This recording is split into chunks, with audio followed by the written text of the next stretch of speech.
What if your phone recorded you while you slept? What if it recorded more than just your snoring? This story starts with a guy named Faris, living in a quiet apartment in Kuala Lumpur back in 2022. Like a lot of us, Faris was curious about his sleep quality. He'd been feeling tired, groggy, like he wasn't getting enough rest, even after 8 hours. So, he did what anyone would do. He went to the App Store. He found a popular sleep tracking app.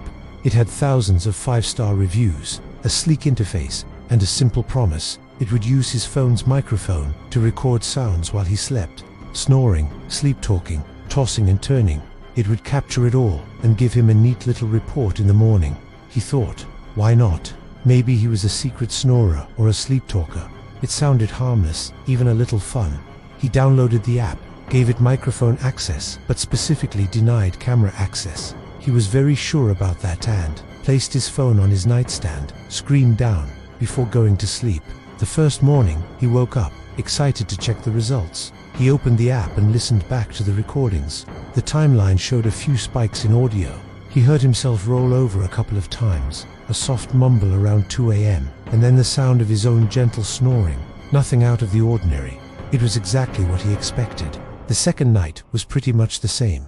A few coughs, some more snoring. The app seemed to be working perfectly. Faris started to feel a bit more relaxed, thinking his sleep issues were probably just stress from work. The novelty of listening to himself sleep was already wearing off. But on the third night, everything changed. He woke up, grabbed his phone, and opened the app like usual. He scrolled through the audio timeline. Most of it was flat, indicating silence. But then he saw it. A cluster of activity right after 3 a.m. He tapped the first spike. The timestamp was 3:11 a.m. The sound was faint but clear. Footsteps, not the creak of floorboards settling, but the soft, deliberate tread of someone walking across his bedroom floor. Faris lived alone. His apartment was on the 12th floor. The windows were locked. His heart began to pound. He told himself it must be the neighbors upstairs. Maybe the sound was just traveling through the vents. It was an old building, after all. He tried to rationalize it, to calm himself down. He moved to the next audio event, timestamped 3:12 a.m. He put the phone closer to his ear. It was the sound of breathing, a slow, steady inhale and exhale. But it wasn't his. His own snoring was a lower, raspier sound that he was already familiar with. This was different. It was a shallow, quiet breath, and it sounded like it was recorded right next to the microphone, right next to his head. A cold dread washed over him. His rationalizations started to crumble. The neighbors couldn't sound this close. He was starting to feel genuinely scared. His hand was trembling as he tapped the third and final recording from that cluster. The time was 3:13 a.m. For a few seconds, there was only silence. Then, a whisper, a dry, chilling whisper that made the hair on his arms stand up. The voice was raspy, and it said just 3 words: "He's awake." Faris threw his phone onto the bed as if it were burning hot. He scrambled out of his room, flicking on every light switch as he went. He checked the front door. It was locked, deadbolted, chain on. He checked the windows, all sealed shut. He searched every closet, looked under the bed, behind the shower curtain. Nothing. He was completely and utterly alone. The whisper echoed in his mind. He's awake. It felt impossible, a waking nightmare. But the recording was there. It was real.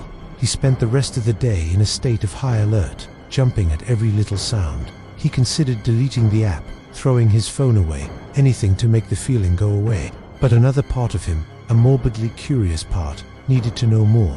Was he going crazy? Was someone playing a sick prank on him? He decided to try it one more time. That night, he had trouble falling asleep. Every creak of the building made him flinch. Eventually, exhaustion won, and he drifted off. The next morning, he woke with a jolt, his heart already racing before he was fully conscious. He reached for his phone with a sense of dread. He opened the app. The audio log was there, but something else was new. A new icon he hadn't seen before. A video file. His blood ran cold. He was certain he had denied camera permissions. He had triple-checked it. How was this possible? He hesitated for a long moment, his thumb hovering over the play button. He had to know. He tapped it. The video flickered to life. The quality was grainy, like it was filmed in night vision. It showed his bedroom, but the angle was all wrong.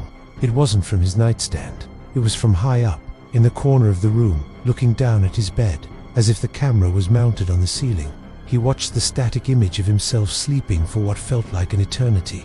The timestamp at the bottom of the screen advanced. 3:10 a.m., 3:11 a.m.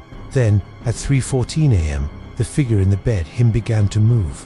He watched in horror as his own body sat bolt upright. His eyes were wide open, vacant, and staring directly up, directly into the camera. He just sat there, motionless, for a full minute, a blank expression on his face. Then, just as suddenly, he lay back down. The video ended.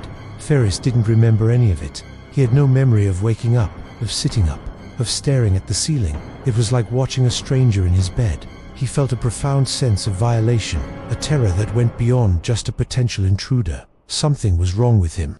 The recordings got worse each night. The app would show him getting out of bed and walking around the apartment in the dead of night. He'd stand by the window for hours, just staring out into the darkness. One night, the microphone picked up his voice. He was whispering, but he wasn't talking to himself. He was whispering names he'd never heard before. Sarah, Daniel, are you there? His voice was different, strained and unfamiliar. He was losing control of his own body while he slept, and this app was his only window into the terrifying things he was doing. He became a ghost in his own life, haunted by the actions of his sleeping self. He was afraid to go to sleep, but he was more afraid of not knowing what was happening. The lack of sleep was making him paranoid and exhausted.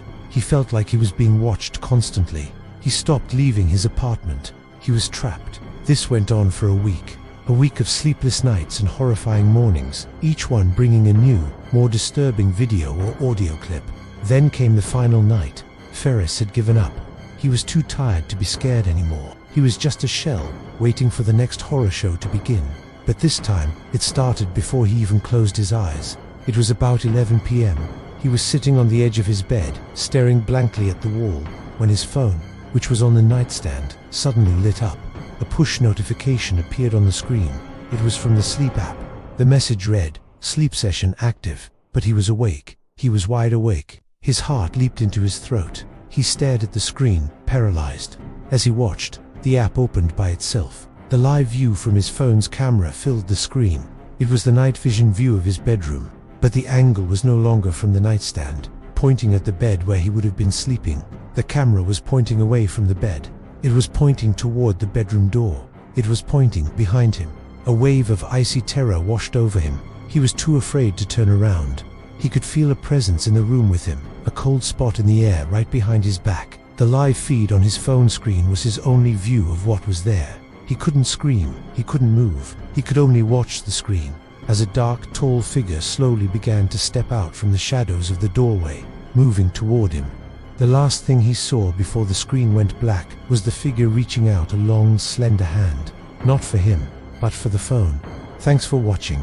If you enjoyed this story, don't forget to like, subscribe, and hit that notification bell for more content like this. Stay safe out there.